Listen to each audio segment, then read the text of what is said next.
Hello everybody, welcome back to my channel. Today's video is going to be on this full coverage foundation routine. This is my go-to foundation routine whenever I want flawless looking skin. And I also show you how to cover breakouts in this video and make them still look nice and smooth and flawless. So if you guys want to see how to get a flawless foundation routine, just keep watching. So as you guys can see, I already put on my lashes, did my eyebrows, all my eye makeup's done. I just did something really simple. And now we're going to move into skin prep. So before I did my brows and everything, I washed my face, I put on my moisturizer, my eye cream, I toned my skin, did all of that.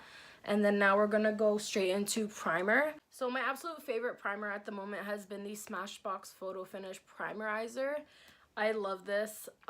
This literally makes my skin feel like I just put on moisturizer, and it makes my makeup look so hydrated and dewy.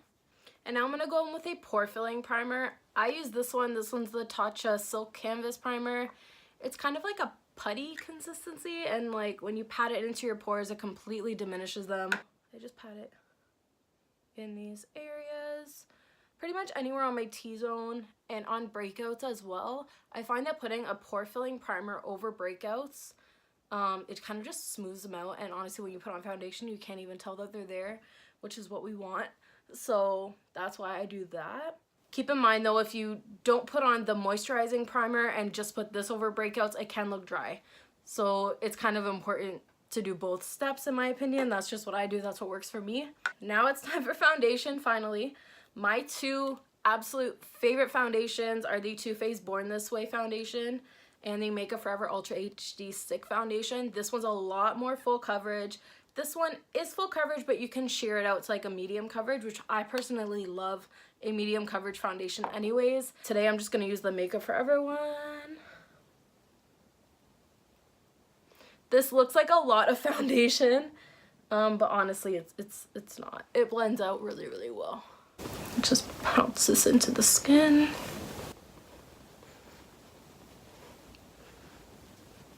So as you can see, that gave me a pretty nice medium coverage. You can still see the breakouts through this, but honestly that doesn't bother me. I'll just go over and conceal them. Now I'm just going to take a flat brush and go back in with that same foundation, and I'm just going to carve out my brows.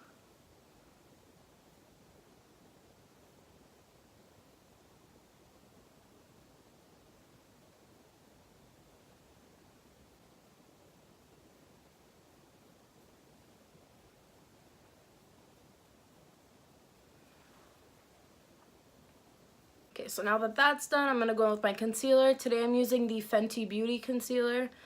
I have mine in the shade 130. Put it under the eyes.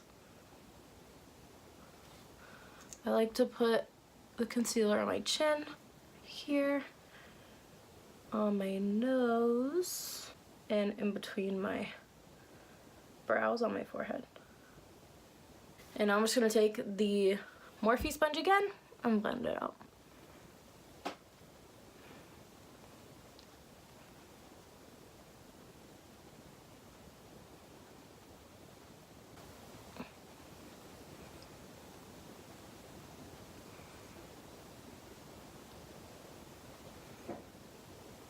And now for my blemishes, I'm going to be taking literally my favorite concealer of all time.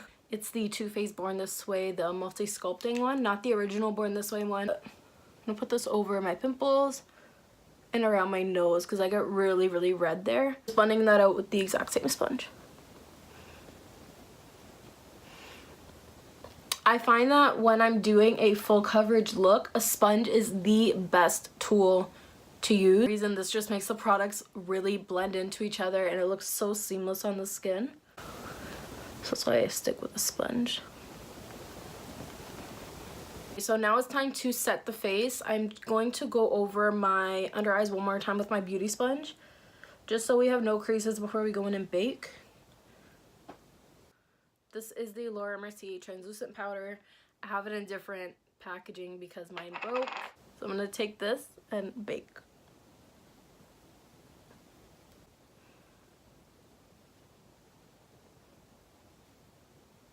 So once that powder has been sitting there for a couple minutes, I'll go back with the same sponge And I'll just continue to just keep pressing this into the skin under the eyes. This gets rid of any powderiness. You could also dust it off with a brush, but I really like the brightening effect that the Laura Mercier powder gives. So I kind of just like to press it into the skin. Another powder, I like to use the Maybelline Fit Me Matte and Poreless Press Powder. Still on a beauty sponge, I like to use the flat edge of this Morphe sponge. And I just swirl it in here, pick up a generous amount of product. And I start to press this into the skin to set the rest of the face. The reason why I do this is because it has a little bit more coverage than like the Laura Mercier one or any translucent powder. And when you have blemishes on your skin and you put translucent powder over foundation, sometimes it can remove it, which is not what you want, obviously. So I find that when I go in with like a pressed powder like this, first of all, your skin just looks absolutely airbrushed because you're doing it with a beauty blender, not a brush. And also, it completely hides those blemishes. I love it. Okay, so now it's time to contour. My favorite contour powder, it's the Too Faced Milk Chocolate Soleil Bronzer. This is the light to medium one. I like to use the JH05 brush. This is like my favorite contouring brush. It's from Morphe. Since I am pretty fair, I like to take a really small amount of this. And I will just start.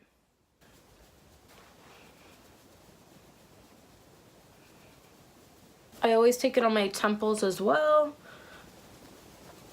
I apply quite a bit of this, and then I'll always go in with like a powder brush or even the beauty blender with the excess powder on it from earlier, and I'll blend everything out. Then I'll take just any shadow brush. This one's I think from like a Kylie palette or something. Go in with the same color. Make sure you really top off the excess, and then I'll contour my nose just a little bit. Honestly, I only do this so that it brings dimension to the center of my face. I don't really reshape my nose or anything like that. I'm not a big fan of how that looks on myself. So now it's time to bake the contour. I'm gonna go back in with that same Morphe sponge.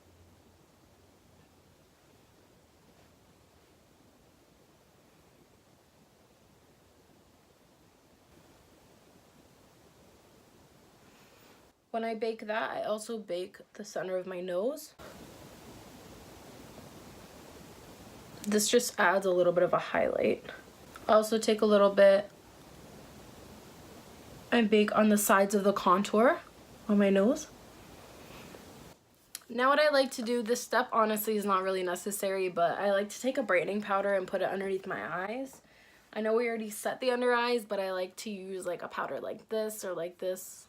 Either one of these. This is just the Anastasia contour kit. Mine is super old, super dirty, but I always take either this one or this one, just depending on my mood, how bright I want it. Today I'm just going to take the lightest one, and I like to pat this right under the eye. Literally just in this small little triangle right under the eye. So now it's time to bronze. I'm going to be using the new Morphe Glamour Bronze Icon Bronzer. I love this so much.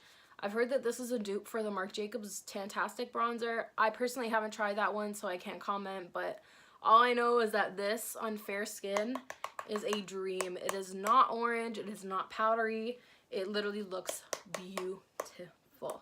I'm just taking it on this little Benefit brush, and we're going right above the contour, so kind of like where we would put blush is where I like to bronze on myself.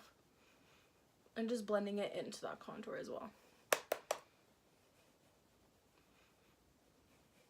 This literally gives your skin the most beautiful, warm look.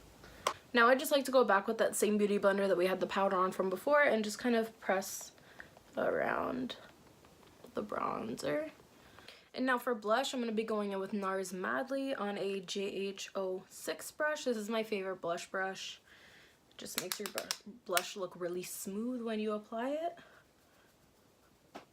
And I like that it's not too dense. It's a very flexible, flimsy kind of brush. It makes it really nice and easy to blend out your blush.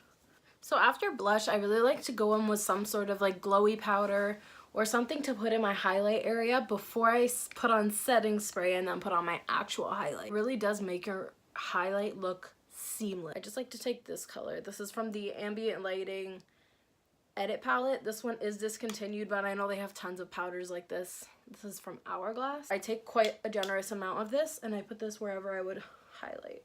I also tend to apply a little bit more blush because I know I'm going in with this step, and this kind of tones down the blush a little bit. Put this on my cheekbones. I pretty much put this everywhere that I want brighter. Put this on my forehead, my chin, my nose, upper lip. So now is usually when I would go in with my first round of setting spray. This one is the Morphe Continuous Setting Mist. This is my favorite. I have like 5 backups.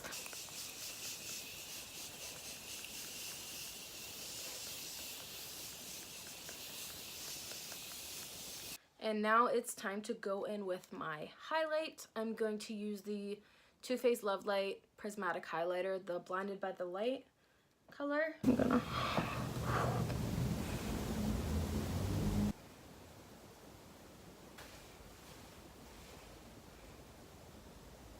I always like to take a little bit above the brow. And then with my finger, I like to take some of the highlight. Just put it on my nose.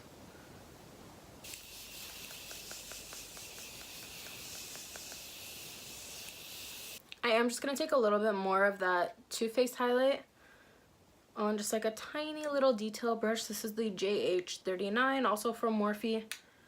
And I'm just going to pop this in the inner corners. This is pretty much it for the base. This is probably like my go-to foundation routine as of lately. It doesn't look too heavy even though I do have a lot of product on my skin. And now it is time for a lip color to finish off the look. I'm going to be going in with MAC Whirl Lip Liner.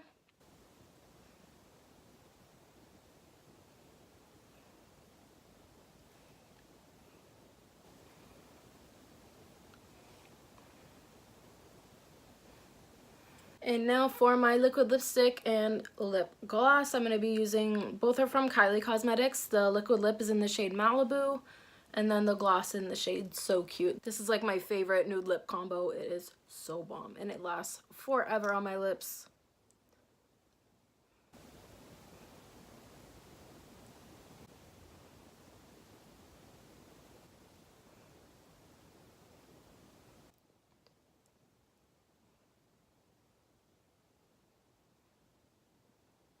So this is the finished look. I hope you guys enjoyed my full coverage foundation routine. I hope I gave you some tips or you found something helpful in this video. Thank you so much for watching. Please comment, like, share, and subscribe. And I'll see you guys next time. Bye.